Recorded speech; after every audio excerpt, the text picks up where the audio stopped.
Hey doing guys, welcome back to NRL Fantasy Analysis. Just want to jump in, and I've actually created a second team for us, and it's going to be called the Alternate. So I know a lot of us, when we're making a team, we've probably got two different sides that we'd want to select, and we end up having to pick obviously one, and the others might have like 5 to 6 changes, and I've decided to go with that and actually do a little bit of an experiment as to which one would do better across the season.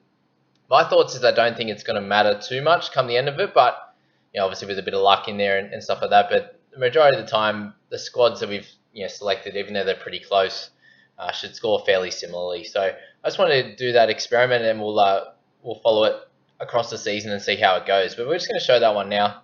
So a few of the guys that missed out from our other team were Twal, McCulloch, Fafita, didn't make the gig. I was very interested in Brooks all off season. I couldn't pick him up. I decided to keep with Cleary. Momorowski I've been interested in, but couldn't fit him in the side. And then Tedesco, I would love to have in my side. So those are the kind of guys that I wanted to put into this team and see if that makes much of a difference at all. So we've got McCulloch up top. Good chance he averages close to 60. We've got Watson in there, starting lock. Somewhere around the 40 mark would be great.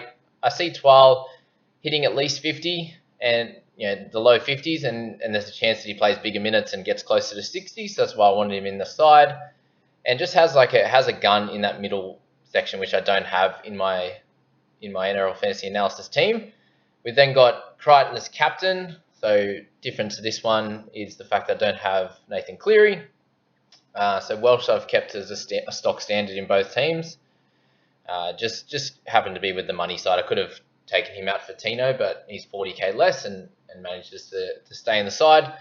Fafita I've missed out on, and in this team I have the edge cover in Jordan Ricky. So Fafita and Crichton as my two guns in the edge. We then have Brooks as your undervalued guy that could average close to 50. Lamb hopefully somewhere in the mid 40s. And then you've got Averillo and Momorowski. Averillo is going to be staying the same in both, as I think he should do well this year. Average somewhere in the 30s and has the dual position, which is great. You got Momorowski in there, who I think could be a little bit more rocks and diamonds, but I think there's a decent chance that he could average in the mid to high 30s this year. So I wanted to pop him in, and unfortunately I couldn't get him in over Tom Opacek in my main side. We've then got down the bottom Tedesco, Pappenhausen, and Laurie. So the only change to my main side was Tedesco for RTS.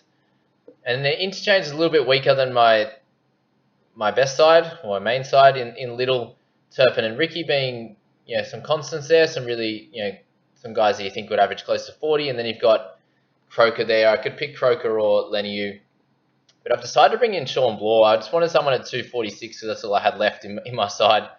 So it was Sean Bloor or a couple of tiny other options. It was Josh Curran was the other guy I could have brought in as non-playing guys that I think will get a chance at this time sometime in the year.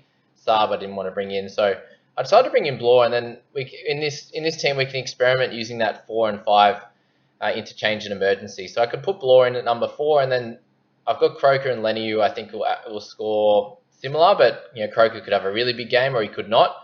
So we'll put Bloor in at number 4, and what this will do is allow our team to, with Tigers not playing straight away, we'll see how the other guys go, and if one of them do better in this number 5 position, I can leave Bloor there and take his score. If not, I can bring up a Leniu or Croker. I'll have to organise that based on the tems. But there you go, guys. That's the squad as it currently sits, and I think it'll be cool to experiment and see how they go.